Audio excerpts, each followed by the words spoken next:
Hello, happy Friday, and welcome to another Coffee with Dari Live. If you don't know me, my name is Dariana Lozano. I am a brand strategist, social media strategist. Been doing this for 15 years. And on Coffee with Dari Live, I sit and give you tips and insights on what's going on in the marketing world. So, welcome. Today's topic, we're going to jump right in. Today's topic is how to create less content but have more impact with your content. And I wanted to talk about this because when I start working with clients, whether it's a CEO or an entrepreneur or a business, an organization, association, whatever, whoever I'm working with, usually the main challenge we have is content for varying reasons. And when it comes to people, especially when you're a CEO or an entrepreneur, there are certain things that come up that we all sort of deal with. And as someone who has now kind of transitioned from behind the scenes to more in front of the scenes and working on my own personal brand, I've been there and I'm here to share with you some tips on how we can, again, create less. And I don't mean by that, I don't want to be misunderstood and think you can only create one piece of content a month and you're done. It just doesn't work like that anymore. I don't think you need to show up like every single day online because one, that's exhausting, not sustainable for everyone until you get to a certain point. Um, but it's just not realistic. And I'd rather see someone show up twice a week than not show up at all because when you don't show up, then nothing changes and nothing happens. You're not growing, you're not, getting into the habit, you're not discovering what works, you're not doing anything. So, yes, I'd rather you show up twice a week than no times a week, but just know that when you are growing and figuring things out, you do need to show up. Again, I don't think it needs to be every single day, but you need to have some sort of a consistency. So, what stops us beyond just that content can get super overwhelming? And like I just mentioned, it might not feel sustainable because you have to shoot a video and have to come up with a caption and you have to do this how many times a week? Like, part of what stops us from creating content is overthinking. And that comes in all different shapes and sizes as well. You can be overthinking about the quality of what you're doing. You can be overthinking about what you're saying, and all that perfectionism that we deal with. Or if you're a CEO, you also have to balance that. Like, I don't want to call it a persona, but you need to balance um, being professional and being more casual and laid back. I think we're in an era where you can kind of mix those two, which is fantastic. But there's a lot of things that will come up. So you're probably overthinking your actual content. It doesn't need to be a Hollywood production. This microphone I'm using was like 25 bucks on sale. My camera was also on sale when I got it. If I didn't have this, I would just be shooting stuff on my phone because phones do amazing work in our time. So don't overthink it. Don't think you need a Hollywood production. You just need some good light and your phone, and you're good to go. We may also be overthinking what we're saying, but we're going to dive into that a little bit later on. The second thing is that you don't have time. And that's a huge one. I know that you didn't start your business, you did not get to this level of your career to be a content creator. If you are a content creator, amazing. That's your job to create content. But for entrepreneurs and CEOs, this is not your main thing. So, yes, that's another thing to add to the list. And if you don't have help, then it becomes overwhelming. And the other thing that comes up when I work with clients is that they feel like they need to stay on trends all the time. And we know social media just changes very quickly, like a New York minute. And so, how do you stay on top of all that? Um, the answer is you don't have to participate in every single trend out there. So, how do we create less and get that impact? Of course, there are the things that we always talk about. You really need to know your audience. You need to know what their pain points are, what you want to say. Sure, that's all fine and dandy and definitely all true. But what's most important is to create a system that works for you with your schedule. What does that look like? I have clients usually block out time so that they get a couple of hours where they can batch create content. And that's super helpful. You sit for like 2 hours, get 3 t-shirts, and create a bunch of different content. Also, take a look at what your, this is part of simplifying, so I'm jumping ahead a little bit. Um, but within that system, you have to make content creation as simple as possible for yourself. What does that look like? Natalie, if you're in here, I'm not sure, but I saw that you are doing pictures of yourself holding your coffee mug, and you have different ones. Sometimes it's Starbucks, sometimes they have sayings. So that's great. I use coffee also. More of the process of me making the coffee or just the coffee pouring itself. I use my flower arranging time. I do get myself bouquets every once in a while. And I realize, like, oh, I'm doing this is something I do. Why don't I just film it? And what does that look like for you? Where can you create content where you are naturally already doing things? Think about that. Um, So yeah, so create a system that works for you. You're gonna have to figure out what that is. I work with my clients to kind of dive into what their day looks like and figure out how we can create content. Sometimes it's on a weekly basis, on a monthly basis, but we find what works within the schedule. And this is after we do all the deep diving into the audience, and figuring out what their point is. And that's also something I'm jumping ahead a little bit, but you need to define your point of view. If you are not clear for yourself in what your mission is, why you're even showing up online, who you're trying to talk to, what your message is, you're going to be all over the place. And that's where we go down that slippery slope of trying to jump on trends, trying to, do all the things that seem funny or that's going to get you likes or it's going to get you engagement because you haven't defined who you are.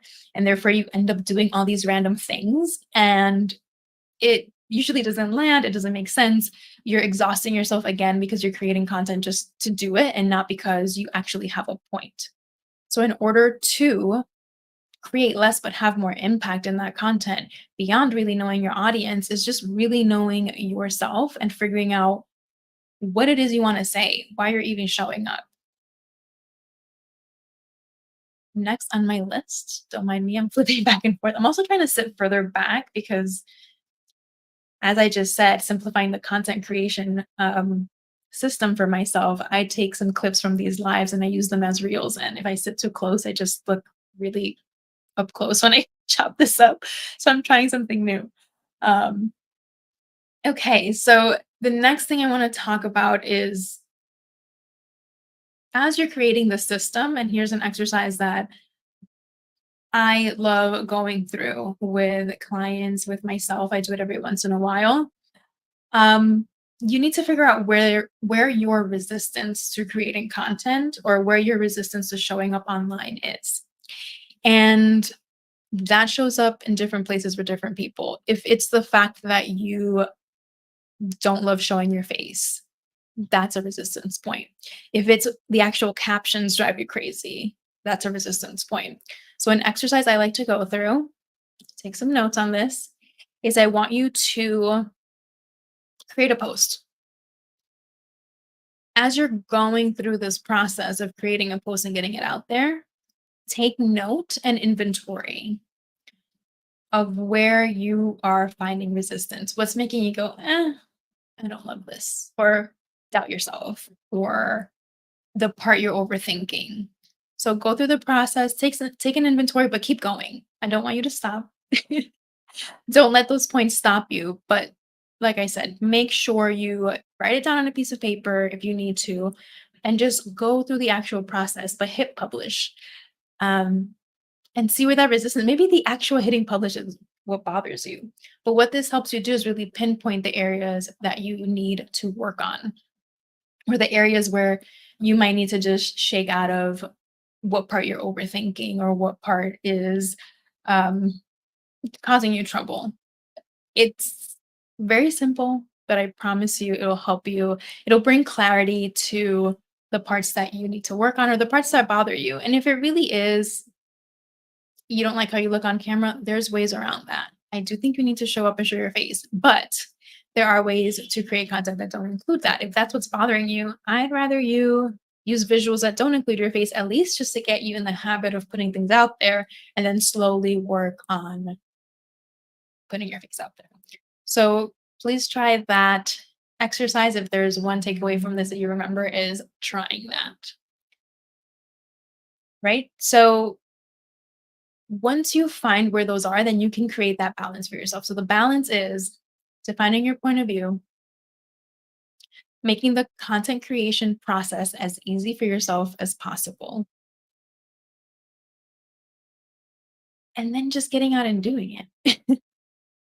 Really, and I want you to kind of lift that pressure off of having to show up every single day, having to keep up with trends. You don't need to. If it doesn't make sense, don't do it. If it doesn't make sense to you, again, that's defining your point of view. If it doesn't make sense to you, don't do it. When TikTok was really blowing up, um, I tried a point video. And after I did it, I was like, ugh, it's not me. It's not me. So now I just show up and talk. And that's why I found makes it easier for me. Another way I made the content creation process easier for myself is doing these lives with you.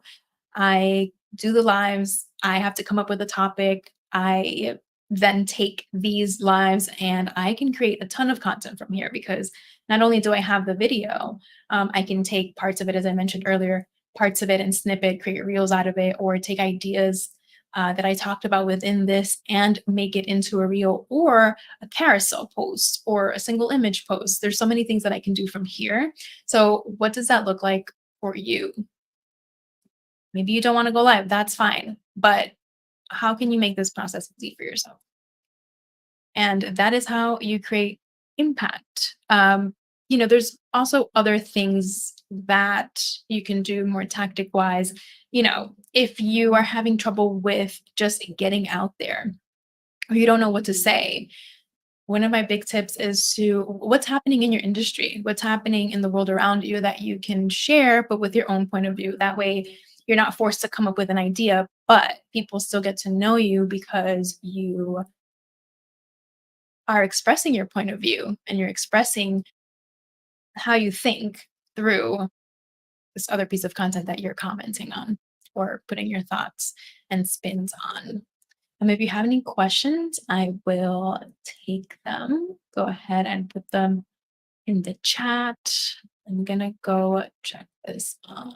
Not everything comes through here, so I'm gonna go check on this in a moment. But if you have questions, let me know. I'm not here to waste time. I feel like I say this every time I go live, but I am not a time waster. I don't like to just hang out and give you fluff. I'm going to get to the point and get to the point quickly. I know we're all busy, and I'm so appreciative that you take the time to hang out with me and learn from me. So I am really appreciative that you're here. All right, I'm not seeing any questions coming through. So again, how to create less content but create more impact. Please, please, please take the time to define your unique point of view. If you need help with that, I'm here for you. I can help you through that. I also have this amazing masterclass. It's short, and I dive a little bit more into um, defining your unique point of view, creating content, figuring out what that system is for you. It's completely free. I will put the link in the description. I love that masterclass. I just do. It was a good one. So you can take that to help you kind of. I go through some questions that help you. Give me one second. I'm getting all distracted. Three secrets. There you go. Three secrets for powerful posting. It's just a good masterclass. So you're going to define your unique point of view because again, that's what gives you that anchor. It helps you sift through the noise of what to actually do, where to actually put your time into. Find out what the challenges that your audience is having that you can help them with. Um, Oh, thank you. Find those challenges and how you can speak to them. I think a lot of us also don't want to say the same thing everybody else is saying. And I think that's super important because if we are saying the same things everyone else is saying, no one's going to listen to you. But we forget that our way of doing things, our way of explaining things, that's what makes you stand out. So don't be afraid to jump into your personality a little bit more. Uh, After you define your unique point of view, I think that's the most important one. Just again, make that content creation process as easy as possible for yourself. You're not going to create content if you make it hard on yourself. If you are like, oh no, I need to get ready, do my makeup, have the script, you know, let's jump away from that. We are not in the early days of social media where everything needed to be pristine and beautiful and like a flat lay. Especially after the pandemic started, we are so used to seeing content that's on your phone. It comes off as more authentic and people connect with you better sometimes when you are just being casual and throwing something up on your phone. So don't let that perfectionism get in the way of what you want to do. Promise you that there are things you do every single day that you can film and get, you don't need more than like 5 to 10 seconds of video to create a reel or to create a video for your social media. That's why YouTube Shorts is blowing up. There's people are don't have those attention spans, but you can use these short forms to lead them to a longer form. Whether that's if writing is your thing, then write and then turn your big content piece that you wrote out into smaller pieces. There's so many ways to create content and to make it easier for yourself. You just have to figure out again what you want to do. All goes back to your point of view and how you digest information, but also knowing how your audience digests that information as well. Okay. And then can you create a system that works for you and pay attention to the resistance? Um, I think sometimes we don't realize what we're resisting to until you sit down and do it. So again, the last thing I want you to do to remember from this thing, if there's only one thing you remember, is that exercise. Create a post, go through the whole process, but take inventory of what parts are kind of driving you nuts or making you hesitate. All right, that's all I have for you today. Again, not here to waste time. If you have any questions, please reach out. I do suggest you watch the free masterclass. I dive a little deeper into all these um, topics. I will put that in the description. And if you're on my email list, you will get a recap of this. I'll include the link in there. And I will see you on next time on Coffee with Dari Live. Thank you so much for joining me. Have a good weekend.